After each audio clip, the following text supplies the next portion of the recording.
All right, man. Welcome to episode number 9. Like, comment, subscribe. Follow us on Twitter. Recovery Room POD. It's gonna be in the description.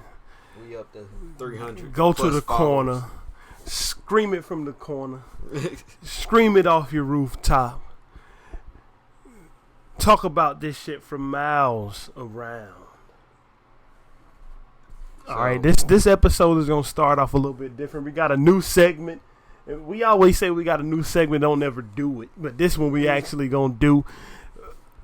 This one right here is called the Independent Spotlight. You know, since we got our Twitter family rolling a little bit, we came across some artists, and you know, just because an artist ain't got no major label deal, don't mean that they don't make good music. Exactly. All right. So we starting it off with a artist called 4MF and his song Slime. What you think about Slime? To me, Slime sounds like it sound right in line with the auto-tune type of trap rap that's going on right now. Yeah, it puts me in the vibe of a Gunna Young Thug type song. And it sounds just as good as they shit do. Yeah, it really do. I like it. I mess with it. Yeah, I like that joint. The melody is good. The auto-tune ain't overdone. One thing I hate about an auto-tune song is when somebody sound like they rapping from the deepest part of a fucking swimming pool. Mm-hmm. But this song don't sound like that. He got just enough to make it sound like a contemporary song, but not so much that it sound like it's just doing too much. So, and by the way, all of the links to all of these artists, SoundCloud or YouTube's, whichever is the best way to hear their music, will be in the description below. Yep. So thumbs up for Slime, 4MF. Let's get to the next track. We got J-Liv, Hover. Shit. This shit was crazy. I was creeping through, and I was like, damn. This shit hard. He got me when he started talking it off, and when I heard them first few bleeps when he was telling the story, and he because that made it sound like a real story. It made it sound like a real story, and he won't no snitch. Zoom. Hover. That shit was crazy. It was telling the story. The story was coherent. The story was able to be followed. Not only, but you can't just tell a story. The fucking rhymes and the lyrics gotta be there too. Mm-hmm. The rhymes and the lyrics was there. The hook was there. It was crazy.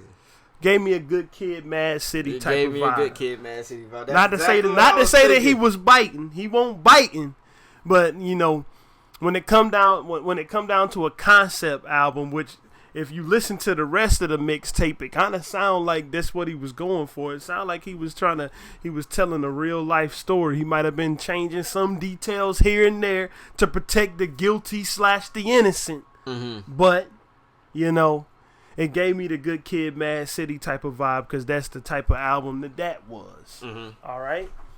And then these they follow me on my personal Twitter. Their name is Local Geezer. And I thought I seen two of them on one Twitter, so I'm like, it's something here. Yeah. So I shot them a message, you know, and then they sent me their YouTube link to a song called "Kiss the Emblem." Hold on, they're UK based. Yeah, you about to say UK that? based. In the UK based. So, but don't when you listening to it, don't come into it and discriminate just because an accent is there. Listen to the fucking song. And the shit's crazy. It's fire. Boom bap. Yeah. That 90s boom bap type. It got the 90s boom bap sound when it come down to the samples. Mm-hmm. But then they got the trap instrumentation. Yeah. When it come to the drums. And the video's fucking fire. The video was fire. Lyrics is fire. Vibe is fire. The slang is crazy too. I might have to pick up on some of that UK slang. Google some of that shit so we know what it is. But I got on some trackies right now, by the way. Got me some trackies on. Yeah, man. But yeah, Local Geezers, man. The link will be in the description. The link is in the description. The duo from the UK. And then get with it. We got DJ Filthy Rich. DJ Filthy Rich, a mashup artist from what we can tell. All I'm going to say, man, is DJ Filthy Rich took my two favorite artists of all time. A clan called Wu. A Tribe Into Called the Quest. Marauders. And Wu-Tang Clan, and mashed up the lyrics from Into the Wu-Tang with the instrumentals from Midnight Marauders. And, bro, I was at work. Well, apparently. And I don't know how I found this. This was one of those YouTube rabbit holes I fell in. And next thing you know, I seen Enter the Marauders, a clan called Wu, and I just clicked. He even fucking made the damn cover art, bro. He took the Wu-Tang symbol and mashed it up with the Low End Theory cover art and for the and then he also put all the Wu-Tang's faces on the Midnight Marauders cover art. You know how the Midnight Marauders cover art got a bunch of random rappers' faces on it. Anyway, but we getting off topic. That's graphic design. We talking about the music. The shit is ridiculous. The mashups sound like something that could have actually been recorded by the artist. That the tempo was right, the pitch is right. Nothing is off beat, because usually when you hear a mashup and somebody don't do it well, they get the tempo of the instrumental and the lyrics and they fuck it all up, have it off tempo, because those lyrics and that instrumental wasn't meant to go together. But he did it right. So I want y'all, anybody that listen, go into the description, hit every link we just mentioned, support artists.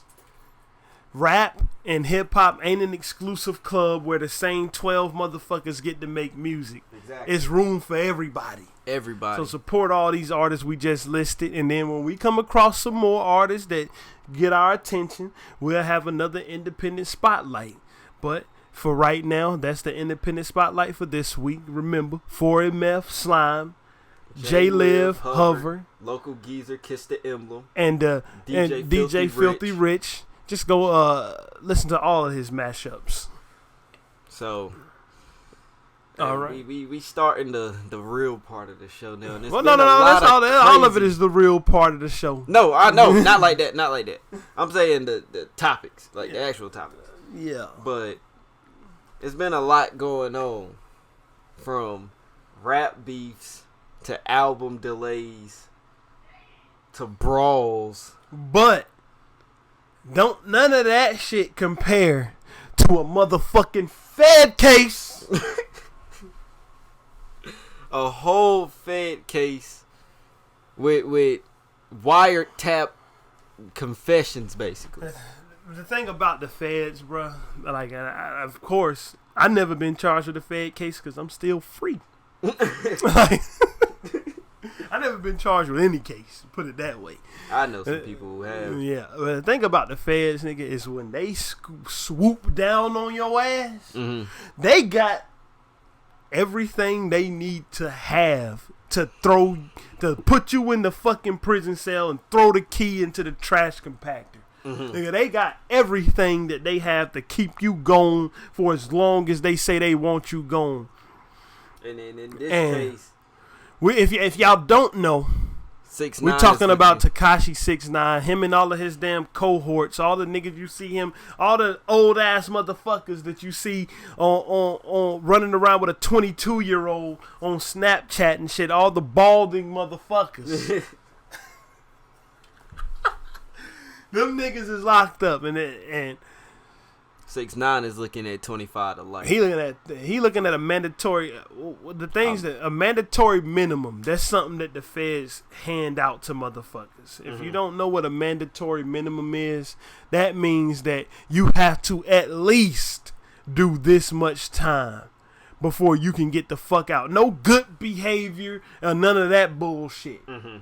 He got a mandatory minimum, and it looked like with all of his shit stacked on each other, they looking at giving him a minimum of 32 years. Nigga, that's your whole rap career in life gone, my nigga, if you get knocked for this. 32 years, you 22 right now? 32 years, you trying to come out of jail at 54? What the fuck? Like this shit is all hard to process. Let's go through it. The police snatched him up a day before his arrest, right? Mm-hmm. Because they had on wiretap his own so-called homies that he was out there promoting with his music. He was promoting the Treyway shit. Yeah. Claiming that they was looking to super violate him because he cut them all loose due to alleged shady business practices. And I heard that Scotty dude was swindling money from Shotty. Yeah. He was swindling money from 6ix9ine over $2.2 million of his money. That's neither here nor there. But they came and snatched him up, so-called to protect him from being murdered by these motherfuckers. Mm-hmm. Right? Because that's what the feds claim. The feds claim that there was a hit out on this nigga's life because he cut them niggas loose, which means, niggas wasn't never fucking with you anyway, nigga. Exactly. It was fucking with Gummo. That's what they was fucking with. Oh, allergies is in the building. Anyway, he declined the protective custody that they tried to put him in. And the next day, on his way to a casino, or he was supposed to be going to a casino, mm-hmm. They came and snatched him up and slapped him with this motherfucking racketeering charge, RICO charge, which means that you are. I ain't trying to get off topic, but the Drake and Meek Mill song, you might just get hit with that RICO. Is that what they talking about? Man, that's some bullshit song, bro. RICO charge is this. I was about to explain to you what it is. No. RICO charge is basically a racketeering charge. What all this shit means is that you was doing shit that contributes to a criminal enterprise. A criminal enterprise, to it being built up and to it thriving. Mm-hmm. So they take this, and that's even if you are even affiliated with this shit and you ain't get your hands dirty in no type of way, you can still get hit with the RICO charge and you face all the same type of time that motherfuckers who was hands-on with the enterprise face. Mm-hmm. So that's why he getting 25. Bro, no, they got him on wiretap, allegedly on wiretap, wrapped up into all of this shit. You can let's try to go in chronological order. We got to keep this kind of shit. We got to try to keep this kind of shit on rails, on topic. Okay. So, when they say that anything that can contribute to a criminal enterprise is all wrapped up into a RICO charge, the fucking type of shit, whether you trying to do murders, mm-hmm. robberies, kidnappings, selling drugs, money laundering, any type of shit like that, extortion, mm-hmm. all of that is wrapped up into a RICO charge. And that's what they did. That's why when the feds bring a RICO charge against you, they already have evidence that you doing what the fuck they think you doing. Mm-hmm. That's how they was able to snatch up Bobby Shmurda and them so fast. Mm-hmm. They have been investigating Bobby Shmurda and them for like 7 or 8 years before they did that. And ain't no telling how long they've been investigating Treyway. Mm-hmm. So, bruh, apparently what it looked like is that 6ix9ine was about everything he was talking about. Exactly. I mean, that ain't gonna do him no good now. I mean, right now he in court trying to tell motherfuckers that he ain't about nothing that he was talking about. Mm-hmm. But it looks to be quite the contrary. And right now, if he get convicted of this, he's done. He gonna probably he gotta do at least 32 the way that it was laid out the last time I checked an update on it, and they might just leave him in there for life. Yeah. And Fed time, I believe when you get Fed time, you have to do 80% of it. So he gonna be in there for a long time. If he get convicted. Right now, he in there trying to say, right, mm-hmm. that he was doing all of this bullshit just to promote an image, and he ain't no blood, he ain't no gang member. He was just promoting the image, and he don't fuck with them. Right now, they had him in general population, right? Mm-hmm. They put him in PC. They moved him out of the general population.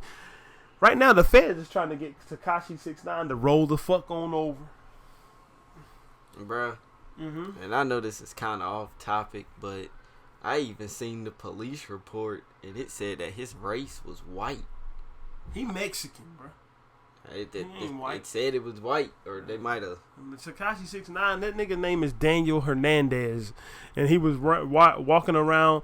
At least as far as I know, he's Mexican. As far as I know, he might be something else. Well, he was walking around with a Mexican flag draped across his back a bunch. Mm-hmm. Let me. Shit.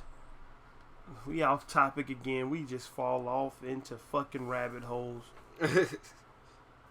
But they saying that the inmates are upset because 6ix9ine is getting special treatment. But what do you expect? So yeah, so Tekashi 6ix9ine. They even caught 6ix9ine on video ordering a hit against Chief Keef's cousin Tato. So allegedly ordering a hit. He said he got a 30-pack on him right now. And if you watch that video, you see Shotty walking around in the video, right? Mm-hmm. Bruh, where ain't you the old fucking G?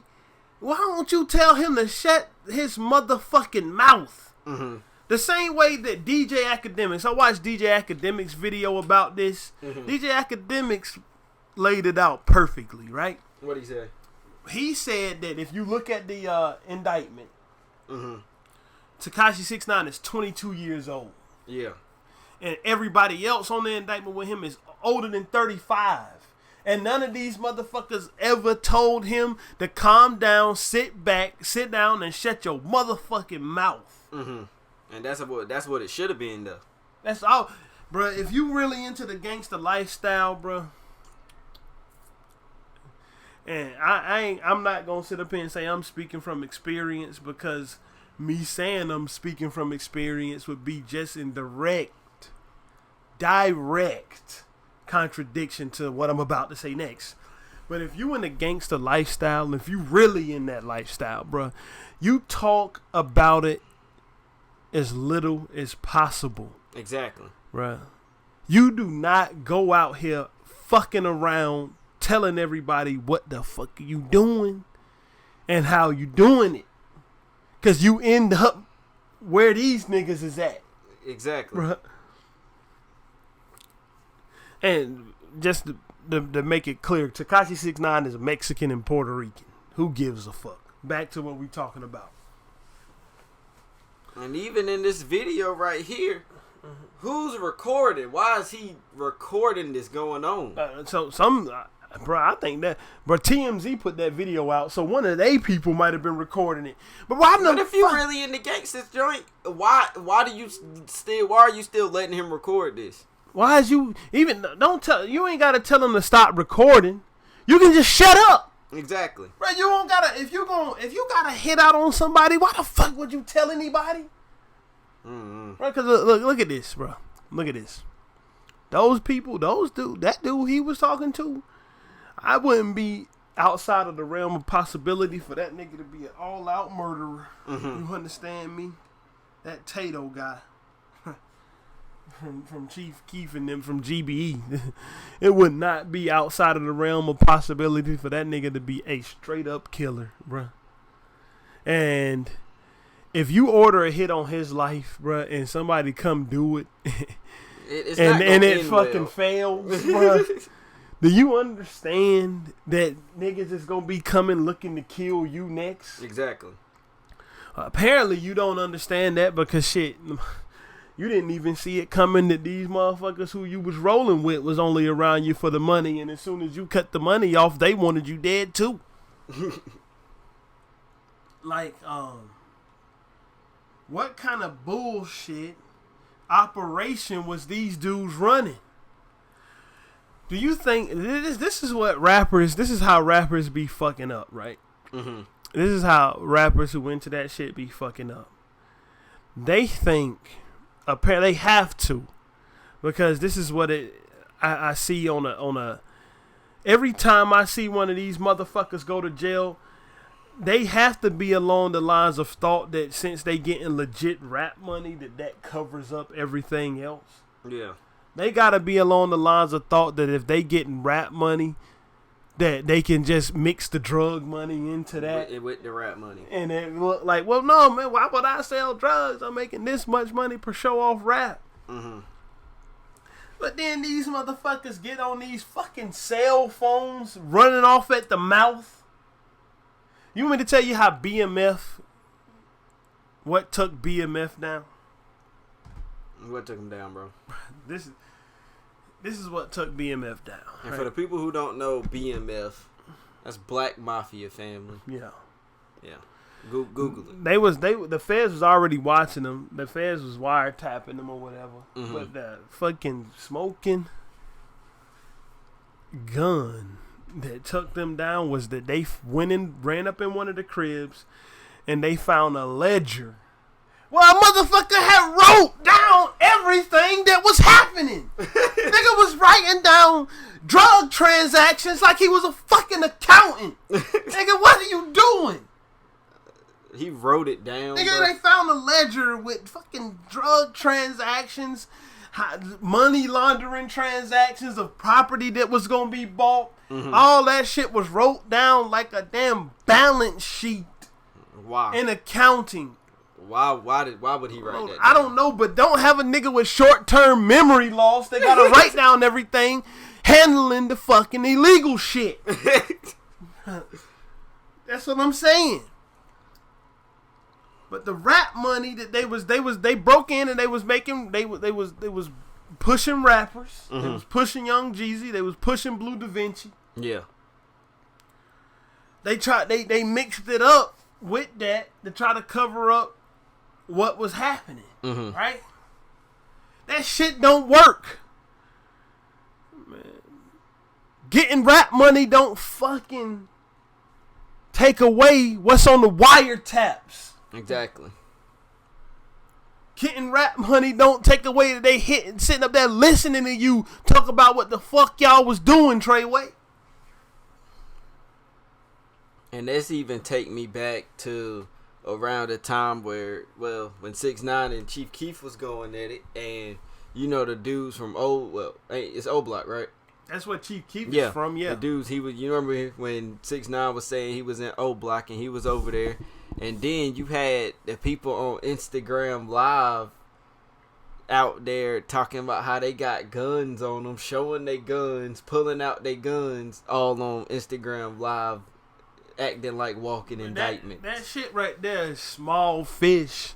That's little fish. But right you there. Never know who was out there, and they got cases already pending. So mm-hmm. That's little that fish. all goes into it. They man, if they was arresting every motherfucker who was flashing a gun on Instagram Live, Instagram wouldn't barely have a user base. All they would have left is motherfuckers was up there looking at ass cheeks. That's all that would be left on Instagram, because you got 3 sections of people on Instagram: the chicks that's showing the ass cheeks, the niggas that's watching the ass cheeks, and the niggas that's up there snitching on themselves. That's the Instagram demographic in a nice, tight little package. Mm-hmm. Right there. So, anyway, man. This shit it's just like, I don't understand how this dude right here is somebody who had to think that money could solve anything. For real. That's what he had to think. Because that's a prime example is because you saw what happened with the bail hearing, right? Yeah. So that he went in there, and his solution when they was thinking about bail, when they was about to deny him bail, he was like, "Why? Well, no, I'm not a flight risk. I ain't gonna go nowhere. I can give you all my money." Yeah, he said he would offer his whole entire bank balance of and his passport. Yep. Of 1.7 million. Yeah. Nigga, money ain't finna buy you out of no federal case, dude. What's gonna get you out of this federal case is if either you talking, now that's what's gonna get him out of it. Yeah. Snitching is what's gonna get him out of this federal case, or if he can convince them that he was not really part of the organization, and all he was just talking shit so he can further his rap career. But if they got you on wiretap, how the fuck you gonna convince anybody of that? Exactly. I mean, as far as I'm concerned, bro, I don't want to see the nigga get locked up for life. And there's a lot of people, even YG got up there and said he don't wish jail on nobody. Yeah. But it was still fuck 6ix9ine. Yeah, I mean, I don't want to see him get locked up. And Slim 40 said he don't want Tekashi to get locked up for life. Yeah, Slim 400 don't want him to get locked up for life. Never mind, let me stop. Anyway, man.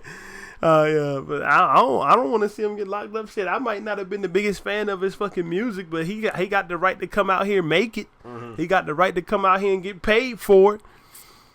But if you get out of this, bruh, I don't see, bruh, if he get out of this, he still ain't out of it. Yeah, he's not. Think about it, bruh. If he get out of this and he hit the street again, them bloods. You got the bloods on your head, the Treyway on your head. Treyway that's 9 Trey Bloods. Yeah. You got Tato. No. The rappers and shit that's on his head, fuck all of that. Mm-hmm. Nigga. I'm talking about, bruh, the niggas who he was running with. Mm-hmm. If he get out of this, the niggas who he was running with ain't gonna hear no other explanation besides that he snitched. Yeah, that's true. That's all that they gonna hear. The only thing that they are going to even consider believing is that he fucking told to get his way out of it. Mm-hmm. Right? So if you get out of this shit, nigga, you need to wash your hair. To cover up your face tattoos, pack up your family, and fuck off to somewhere else. Right. And he can't even rap. If he get out of this, that rapping is done. Because you can't portray an image after that one. But I don't know, man. These days, motherfuckers don't care about you snitching. I went on World Star Hip Hop the other day, mm-hmm. right? If I'm not mistaken, which I'm not, mm-hmm. my man's Troy Ave, when he was talking about the whole situation with him and what's my man's name, bro, that got locked up? What's the podcast dude name? That's locked up for some real nigga shit. The podcast dude. Yeah, you know, bro. We gotta remember something. Taxstone. I don't. You never heard of Taxstone? That you remember that Troy Ave shooting? Yeah, I remember that. That's supposedly that was Taxstone wrapped up in it. That allegedly he fighting it right now. Oh, okay. Bro, that nigga Troy Ave said, if I gotta hit the stand, it's either him or me. What that sound like to you? Yeah, that sound like some snitching right there. I went on World Star Hip Hop the other day and his damn video had like 200,000 views in like an hour. Niggas might, the fans might accept a fucking snitch back with open arms. Mm-hmm. And Troy Ave ain't nowhere near the level of Tekashi. When it come to rap, not even fucking close. He ain't even close enough to smell that nigga's armpit must. Shit. And so, you never know. The fans might accept him back. I'm talking about the fucking gangsters he was out here running with. Mm-hmm. And how that's gonna play if he just all of a sudden is out of fucking jail. Bruh. Them niggas ain't gonna hear nothing except that nigga told. And it's time to get him. But, I mean, it ain't really much else I got to say about this shit. Best of luck to you, dawg. What about you?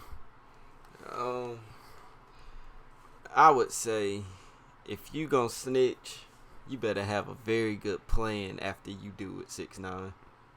I know you ain't never gonna hear this, but I ain't condoning no snitching. I ain't condoning no snitching, but if that's what you choose to do, yep, you better snitch and leave and never be seen again. You better get your daughter, your mama, and anybody else that you care about away, cause it's not gonna end well.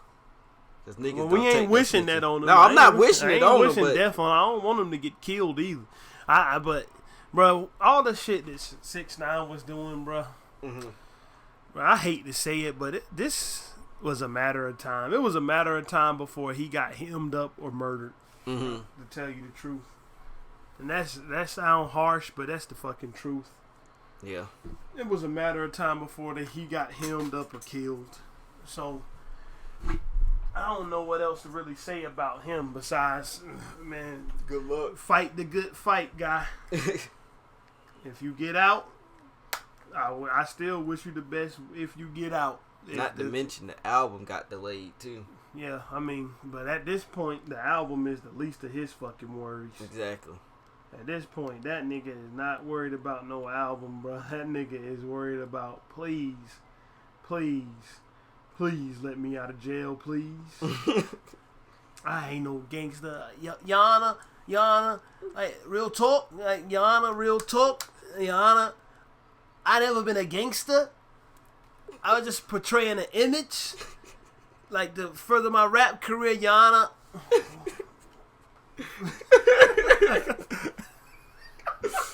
He won't really run around with them blickies. Blicky didn't have the stiffy, Yana. I don't know them niggas. Excuse me, Yana. Those guys over there, Yana. I don't know Scotty. The crazy part is that sound like him. So, and I won't trying to joke. Well, when I first heard this, I was gonna come at his neck, and I was really trying to find something to say, but when I started reading more into it and really realized that he really probably not gonna get out unless he snitch, and then when he snitch, it's not gonna be good because I mean it wasn't even really when it's like this, bro. It ain't even really time to come at nobody neck, man. So I just hope for the best. It ain't time to come at his neck, bro, because this nigga is fighting a real life situation. Right, and this shit right here is ugly. But you know who neck we can come at? Well, hold on. It's time for the triumphant return. Kanye West. What's up with this nigga? Up there dancing like plankton is controlling your brain. You seen that episode of SpongeBob where Plankton got in the SpongeBob brain and had him moving all weird? Did you see him at the Kid Cudi concert dancing like a cokehead, bro? Bruh, let me get back close to the mic because I was across the room. What is going on? Every time we talk about this motherfucker, I've been telling you that this motherfucker ain't nothing but a fucking shield. Shilling his own shit. He a shit shoveler. That's what he is. This motherfucker, man. This motherfucker ain't mentally ill. Fuck that. I ain't trying to hear that, man. I know people that's mentally ill. This nigga just calculating. And this nigga is not generating motherfucking buzz. Yeah. Kanye West is a buzzard for buzz. Mm-hmm. He's a buzz vulture. Nigga, anywhere some buzz is at, you can come and find him feeding on the fucking corpse of the buzz. Hold on. But yeah. This man Kanye got up there and decided he was going to delay the album again. He didn't even... He got up there after the Kid Cudi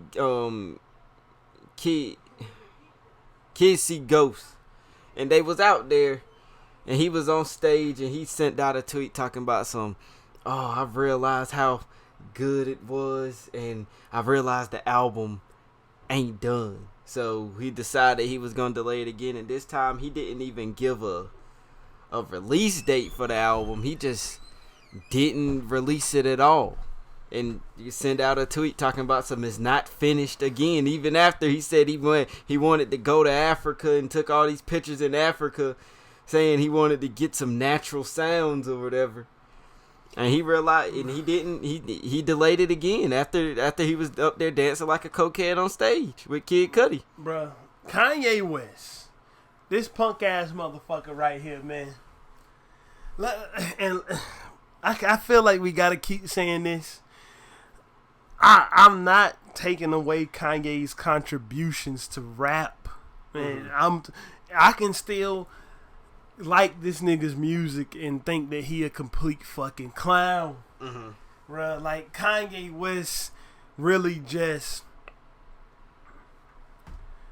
I'm gonna put it like this, right? Kanye West said something on his song Last Call. Yeah. He said, the fans want the feeling of A Tribe Called Quest, but all they got left is this guy called West. Right? And my nigga, I couldn't have agreed motherfucking more. That was after A Tribe Called Quest broke up in 98. Bruh, Kanye West was making the type of shit that I was looking to hear. You understand me? Exactly. I ain't gonna lie. I didn't like Kanye West music at first. I didn't get it. Like when I saw Through the Wire, like I heard it and I was like, man, okay. But I heard the song with Kanye West and Jay-Z, and then I heard the song with Mos Def and Talib Kweli. Is it Mos Def? No, it's not Mos Def. Let me rewind back to not knowing what the fuck I'm talking about. Erase that and then know what I'm talking about. It's Talib Kweli, Kanye West, and Common. Yeah. Get 'em high. When I heard Get 'em high, I was like, all right, let's start this fucking album, The College Dropout, from song number 1. Listen to everything. My flow is in the pocket like wireless. I got the bounce like hydraulics. They can't call it. I got the swerve like alcoholics. My freshman year, I was going through hella problems till I got up the nerves to drop my ass up out of college. That's my shit. I had to throw that in there. That's one of my favorite in the pocket tracks. Like wallets. I got the bounce like hydraulics. That's one of my favorite tracks on The College Dropout. But that's besides the point of what this nigga is doing now. Because we keep shitting on him, and we ain't trying to take away his contributions. Kanye West is one of the fucking greatest producers ever, my nigga. It was a point in time where any time his fucking name was on something, I was there to hear it. You understand me? But now, to Kanye West, somebody should have just banned him from Twitter. And I think he wouldn't be acting like a damn fool this bad. Yeah. This now it's all propaganda. All this shit is publicity. It's a tactic, right? People use it on kids, right? Yeah. When you want something most, it's when a motherfucker tell you can't have it. He told y'all the album was coming 2 months ago. And as soon as it was 2 days from coming out, he said, you know what? No, stop. I ain't putting it out. Y'all gotta wait till Black Friday. Exactly. And now it got within days of Black Friday. You know what? No, stop. I ain't putting it out. It's not done. Y'all gotta wait until whenever.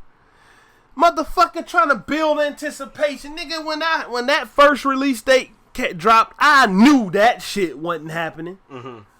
I knew it wasn't happening. Honestly, if you know this ain't the best album I ever heard, bruh, you know what I think, bruh? What? I don't think nothing is made.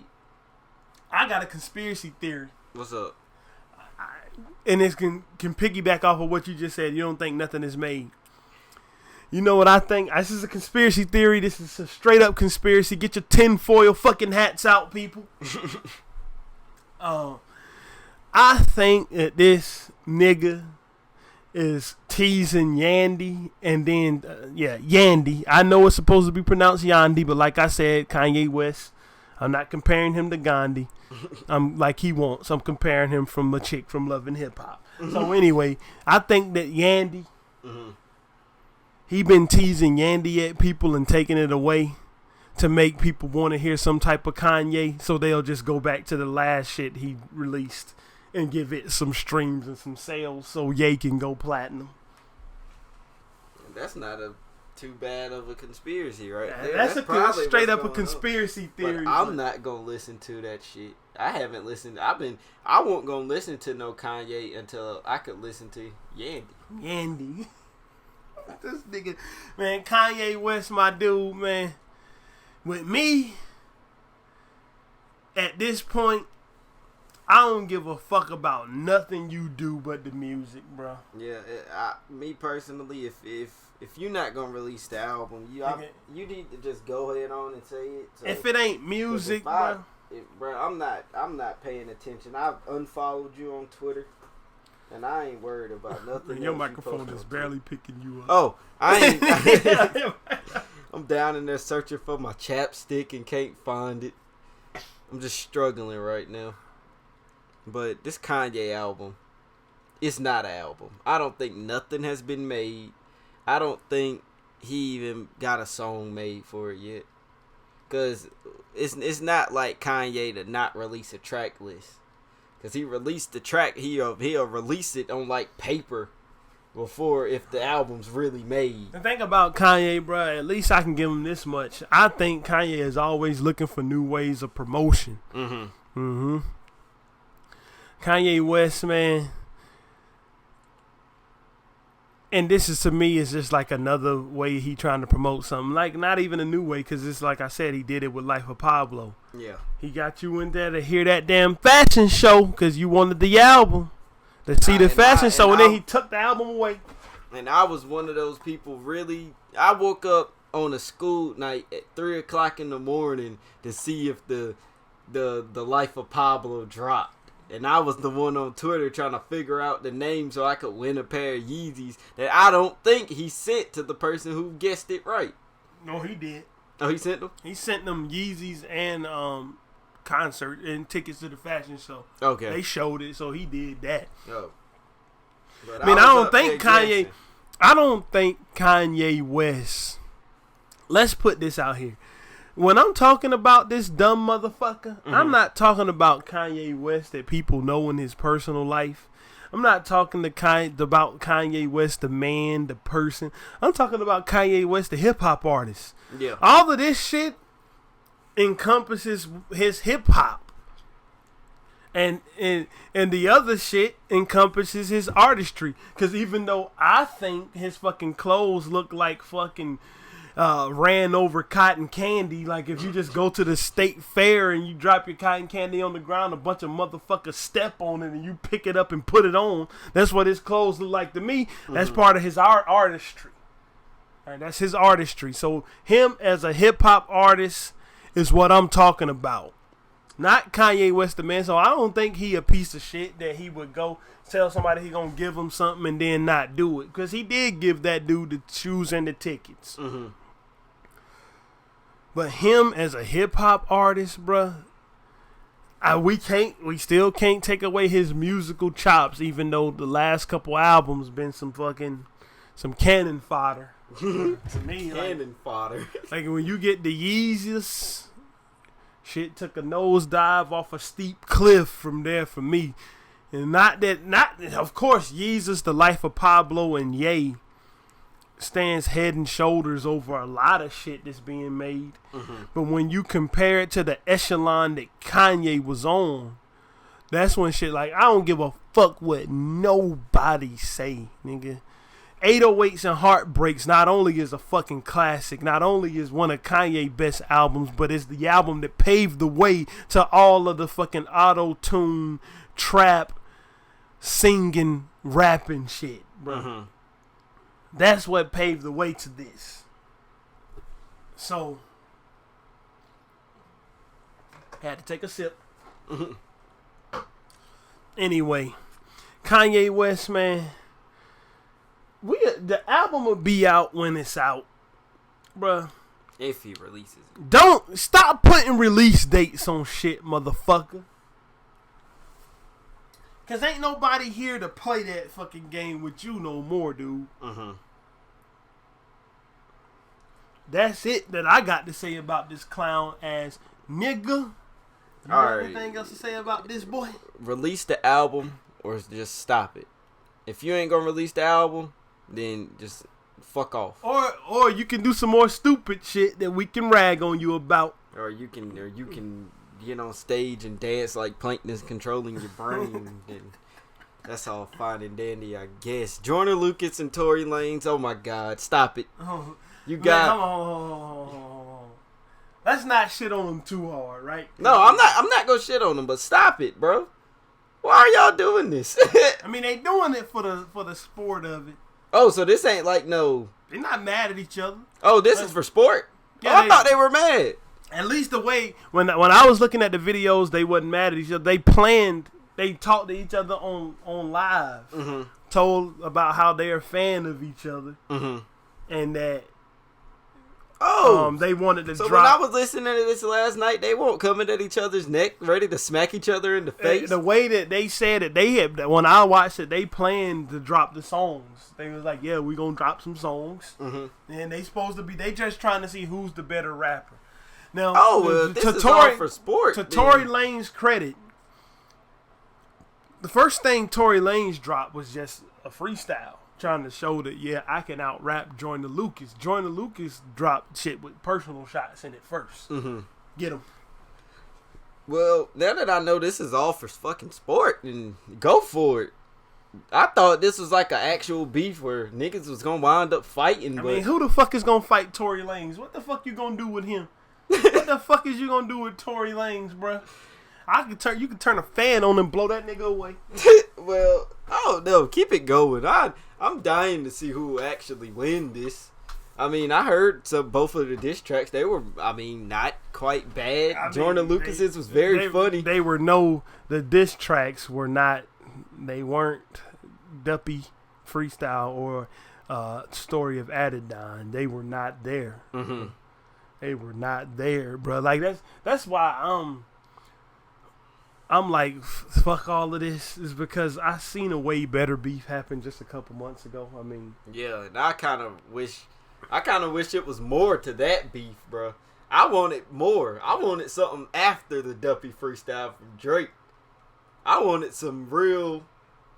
him to go crazy, and then they released that thing where the guy was like, somebody told Drake not to release it because it would end careers or whatever. Prince? Yeah, Jay Prince. Like, let these men rap. Ain't that what it's all about? Jay Prince is a fucking dude, bruh, that when it come to his camp, which Drake is a part of, like Jay Prince's son discovered Drake. I don't know if he really discovered him per se, but he's the one who made the connection, took him over to Cash Money. Yeah.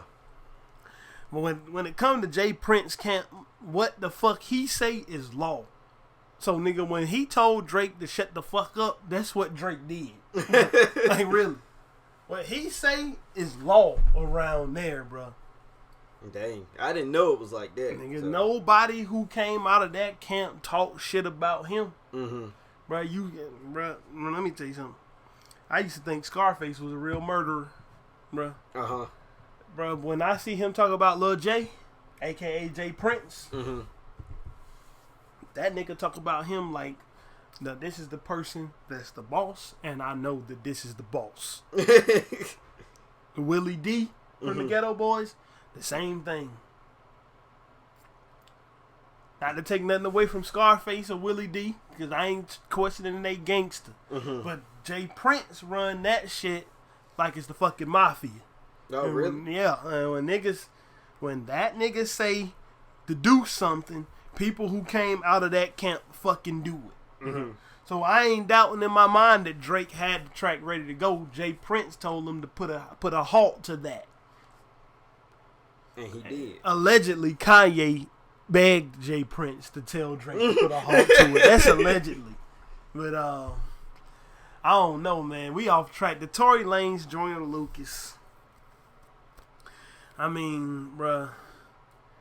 Tell the people what you told me in the car when we was listening to this shit, bruh. About Joyner Lucas. Joyner Lucas and his rap sound like some Eminem shit to me. Honestly.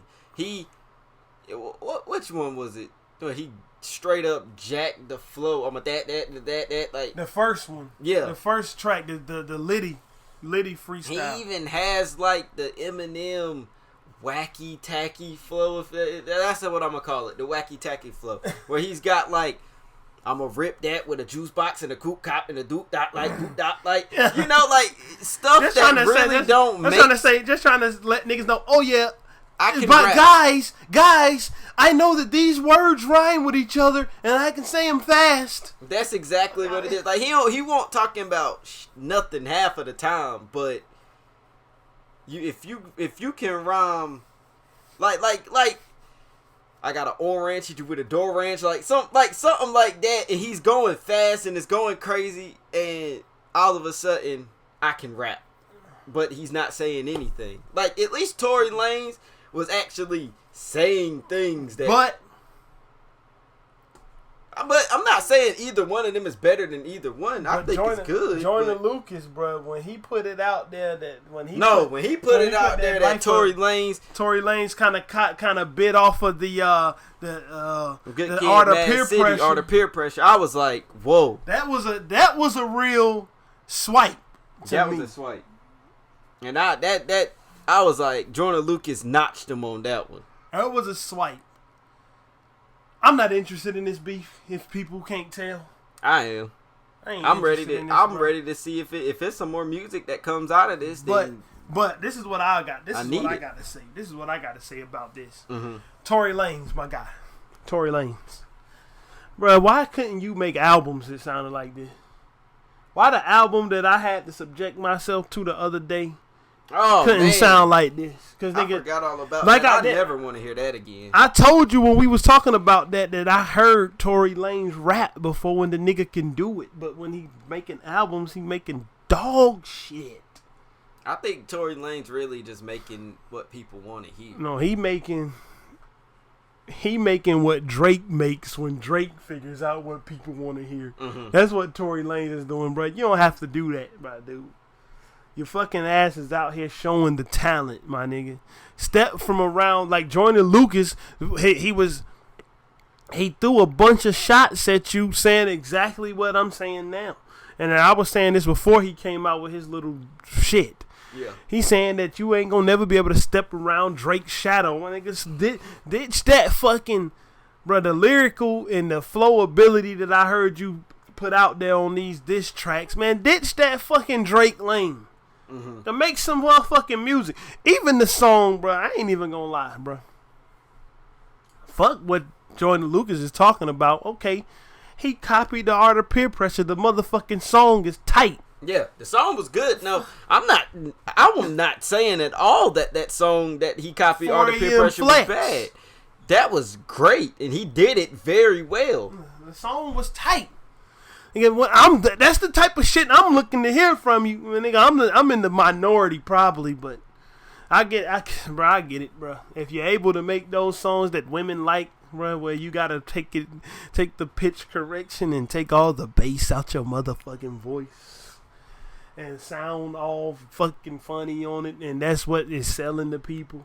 Hey, and that's what you're gonna get. That's how you're gonna get the money. Then I guess, bro. But I would just. In my perfect world, the rapping ability that I'm hearing on these diss tracks will be what I'm hearing on the fucking albums. Mm-hmm. You got anything else to say about this beef, man? Give me some more music and I'll keep listening and I'll keep talking about it. I like the way it's going so far. Lil Baby, he even said he liked both of the artists. Yeah, Lil Baby is better than both of these niggas. I mean, maybe let me take it back. Okay, obviously, okay. When it comes to lyrical ability, Lil Baby ain't better than either one of them. Mm-hmm. Okay, let's just be for real. But Lil Baby make better songs than both of you. Yeah. Okay, and I'm not looking for Lil Baby to have some mind blowing lyrics. The nigga just got mind blowing talent. Okay. What was next on the docket, my nigga?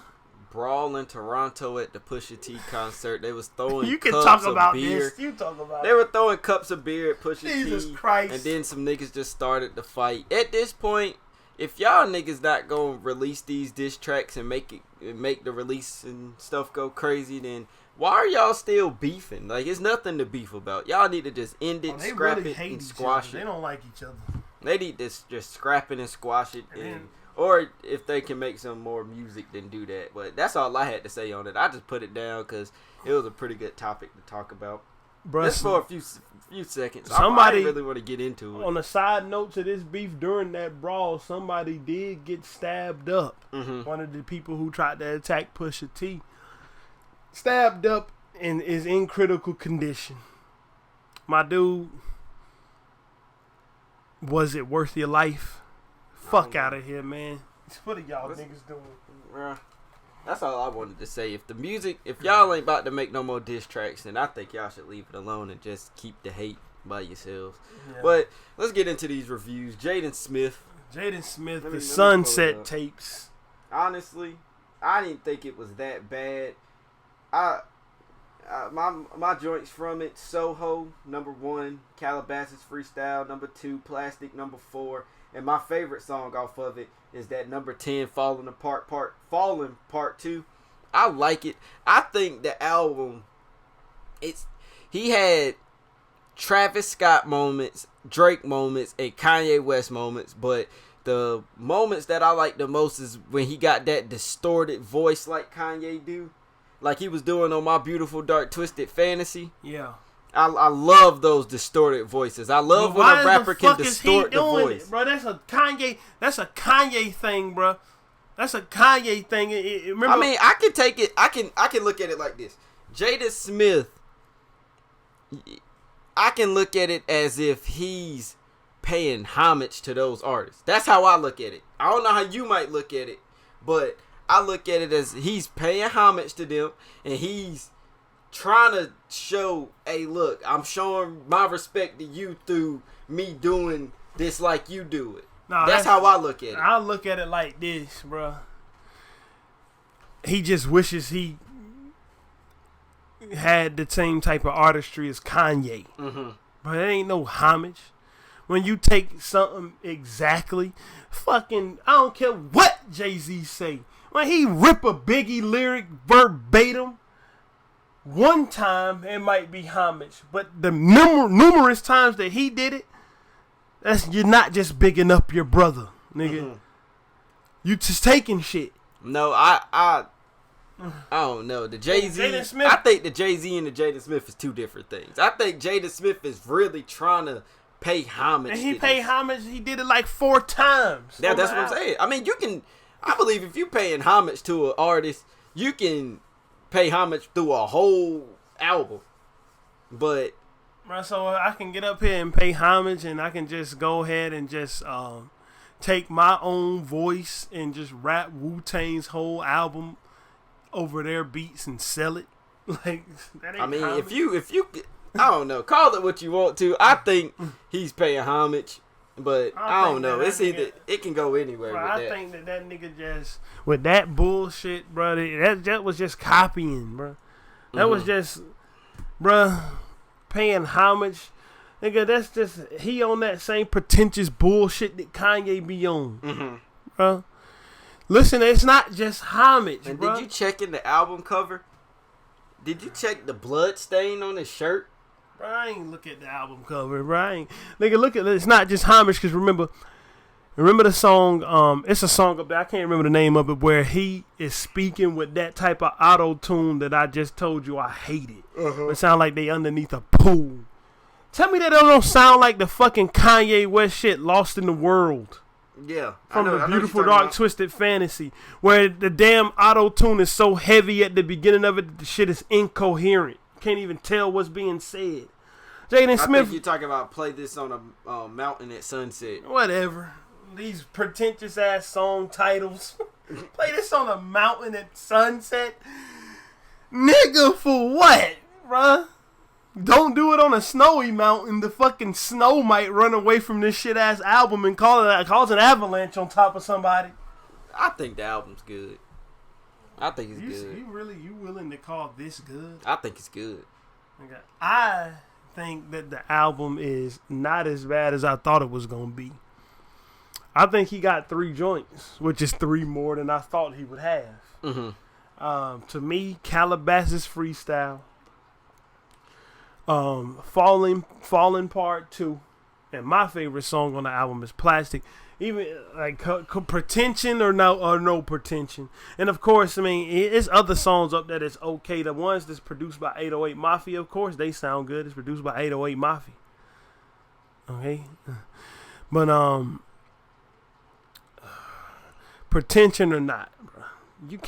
I can't sit up here and say, even if I don't, hold on, I ain't trying to cut you off, but I ain't even gonna lie, I didn't know what pretentious meant until I just looked it up. Yeah. But even with the definition of pretentious, attempting to impress, he's trying to impress Travis Scott, Kanye, Drake. He's trying to impress them.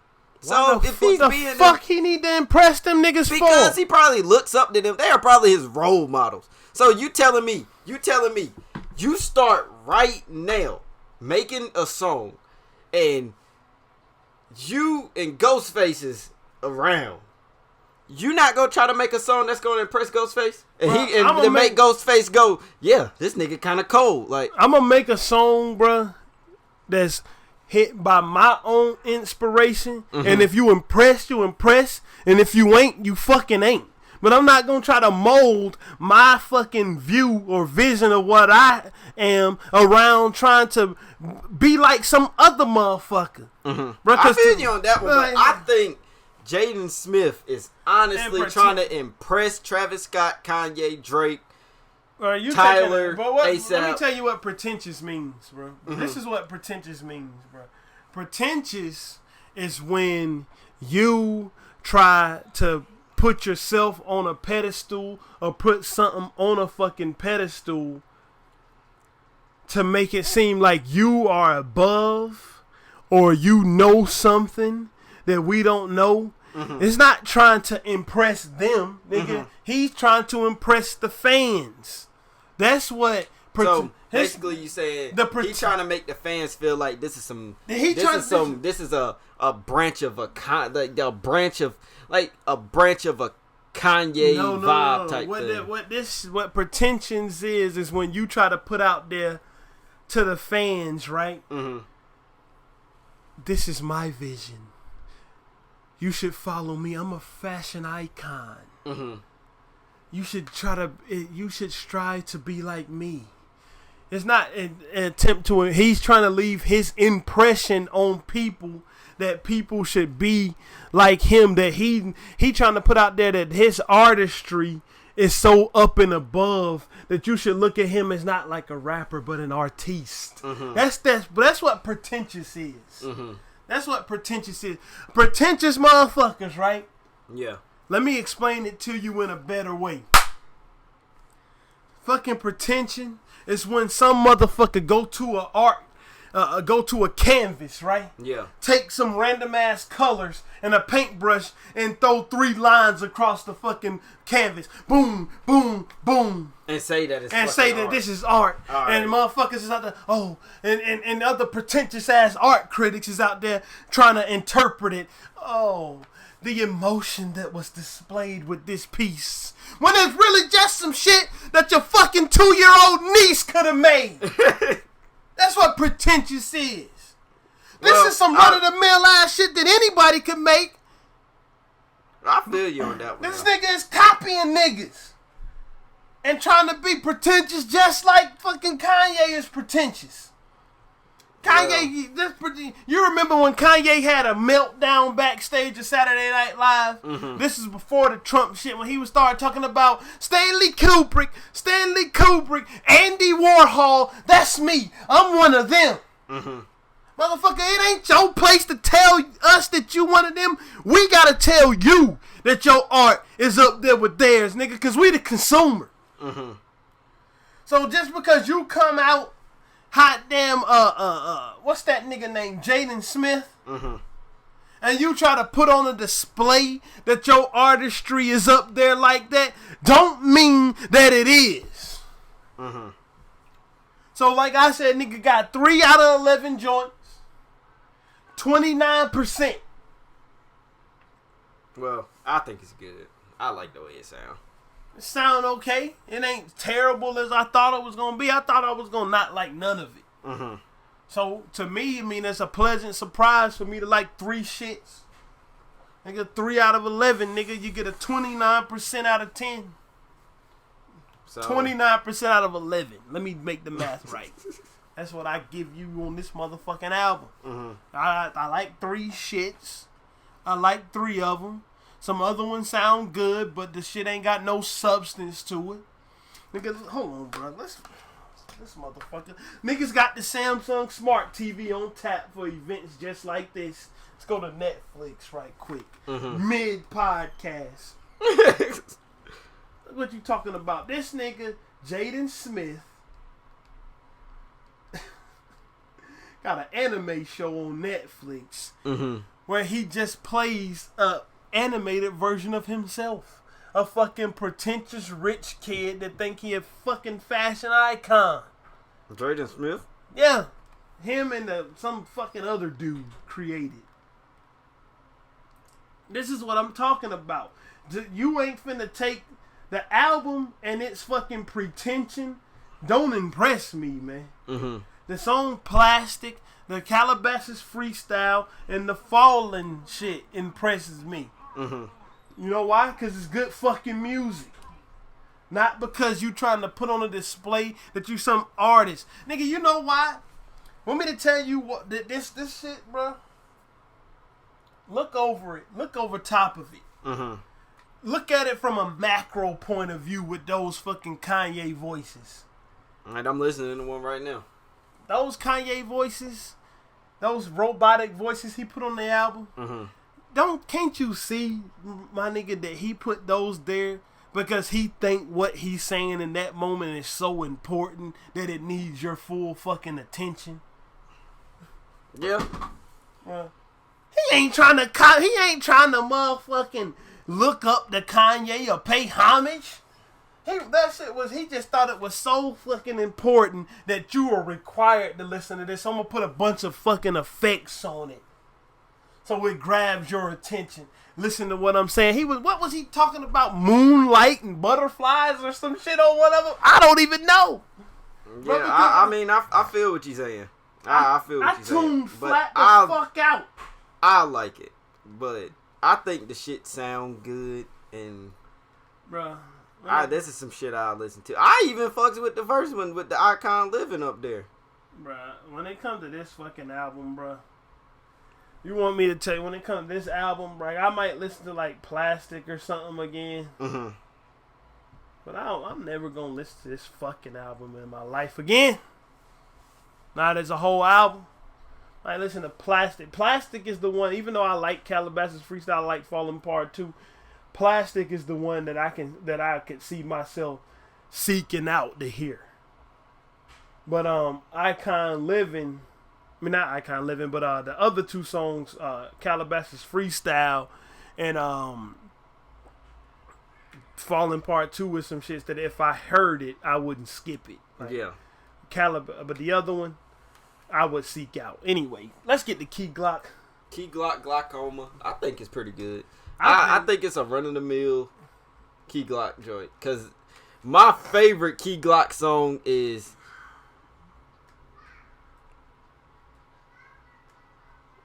Oh, hold on, wait. I got caught up by a song that I was listening to, and I had to listen. I had to listen. But my favorite Key Glock song is On My Soul. Yeah. And I wanted to hear another On My Soul on this album, and I didn't, so I don't think it's that good. Bruh, if you want me to, in my opinion, bruh, Key Glock album is like a fucking landslide better than Jaden Smith's. I think it's better. I think this shit is fucking good, bro. Like of course it's typical trap. Yeah. But this shit is typical trap that's well done, bro. I was just knowing that a 21 Savage fucking feature was gonna pop up somewhere. All of this shit sounded like something he could have been on. Exactly, and I wish he would have put him up there. But he said is that trap. He's the trap nigga right now. Key Glock had a lyric in this shit said, "I don't want none of your verses. You niggas too fucking whack." And so I guess that's why there ain't no features on it. But that fucking beats, nigga. That motherfucking Tay Keith. Yeah, Tay Keith is a beast. That nigga be slapping. And Honorable C-Note was up here slapping. Honestly, this Key Glock shit, it is better than the Jaden Smith shit. What's the other dude? Man, it's Buddha Bless This Beat was on here. Like these motherfucking beats. That nigga Tay Keith curated some production on this bitch. Mm-hmm. But that nigga picked some hell of a beat. I didn't hear one whack beat, period. Nigga. And his lyrics is good on it too. Yeah, he can spit. That's what I'm saying. It can be just because something is typical of a genre don't mean that it's some run of the mill shit. It's typical trap, but so what? Everything ain't. Bro, you want to know the reason why I notched this album down? What's that? It's because he didn't recreate my favorite song on the album, and that's not a reason to knock his shit. Man, that's the same. But see, I don't even think this album is run of the mill. I said that just for the simple fact, my favorite song by him is not recreated on this album where he's screaming into the microphone some flexing ass lyrics. That's what the fuck people been doing to Nas though. People been out here mad at Nas because he ain't make another Illmatic. No, that ain't no reason to notch albums. The crazy part about this album is I'm gonna listen to this album, right? I'm gonna keep listening to it. And I'm going to be like, damn, I found a new favorite song on this shit. Let alone fucking album title is fucking fire. Glockoma. Come on, man. Come on. Like, yeah, like people been doing that to Nas ever since Illmatic came out. Some shit came out. Mm-hmm. Oh, this is not Illmatic. This is whack. Niggas hated on Nostradamus so hard, bro. Man, Nostradamus is... It's pretty good. I ain't even try to get this a review, but I wouldn't listen to it. But I'm saying, like, Key Glock shit is good. And from what I'm hearing, bruh, this is the first full-featured, full-length project I listened to from him. Ain't this his actual album? Yeah, this is actual album. My nigga, good first fucking impression, bruh. Like, I ain't even lying. Mm-hmm. Nigga, I fuck with Memphis rap. Yeah, I fuck with Memphis rap. I fuck with 3-6 Mafia, 8 Ball and MJG. Tommy Wright the Third, motherfucking all of the niggas involved with back in the day with Prophet Posse. That's 3-6 Mafia. I fuck with Key Glock, Block Boy JB, Young Dolph. I just like fucking Memphis rap. Mm-hmm. Even bro, who Drake sampled on Non-Stop. My head is spinning. Smoking that chicken. Yeah. Hey yo, bro. You know why? You know that sample. The one man who found that sample found it because he from Memphis. I ain't know that Tay Keith was from over there. Really? Yeah, he from over there. He from Memphis. I didn't know that. So that's because he came up on that Memphis underground rap. Project Pat. Tay Keith, fuck these niggas up. What's up? But Key Glock better than the Jaden Smith. Yeah, it's the best. It's the best review that I listen to. Like the way I find albums to review, I listen to a few songs from it. Right. I don't think it's the best album we reviewed. No, I ain't saying the best we reviewed. I'm talking about for this section we did. Oh yeah. Cause I was you remember? Cause I was talking about the City Girls, but I would prefer to hear Key Glock than them. Of course. City Girls, we ain't they demographic.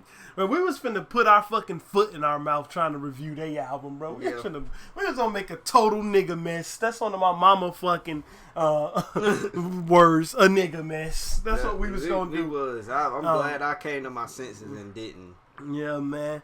But as far as I can say about Key Glock album, the flows is tight. The lyrics is the typical thing you gonna hear about somebody from the trap. He out here, he flexing on niggas, he killing niggas, robbing niggas, shooting niggas, and fucking niggas women. That's what it is. But that's what trap music is, and the nigga done it well. And the production is top tier. Go listen to it. Good first impression out of 10. Meek Mill. He's coming up on releasing an album. I forgot we was doing this again. Oodles and Noodles, baby. I forgot. And Uptown. Well, I didn't hear that Uptown shit. Vibes. You got to talk about Uptown Vibes by yourself. But Oodles and Noodles, babies. Oodles and Noodles, babies is fucking fire. You can't deny that. Stop it. You can't deny this shit is fire. It might be a lit match. The beat, the rhymes, all of it's real. Well, I'll give it to this. Oodles and Noodles, babies is it's not a bad Meek Mill song. I mean, it's pretty good.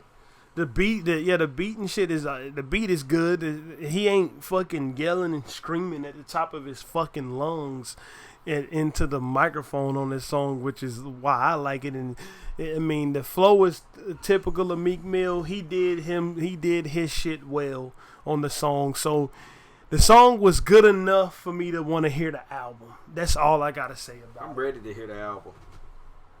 That song is good enough for me to want to hear the album. My favorite song by Meek Mill is still Rico. Mm-hmm. So whatever. Uptown Vibes on the. You gotta talk It won't my cup of tea from a Meek Mill. I like the beat and stuff, but it won't really my cup of tea. Maybe when the album come out and I hear it in a different setting, it'll be better. Cause that's another thing with me. Am I the only person who can listen to a song in one setting and not like it, but listen to it in a completely different setting and mess with it? Bro, no, that's why producers, real producers, are important to the fucking industry, right? Mm-hmm.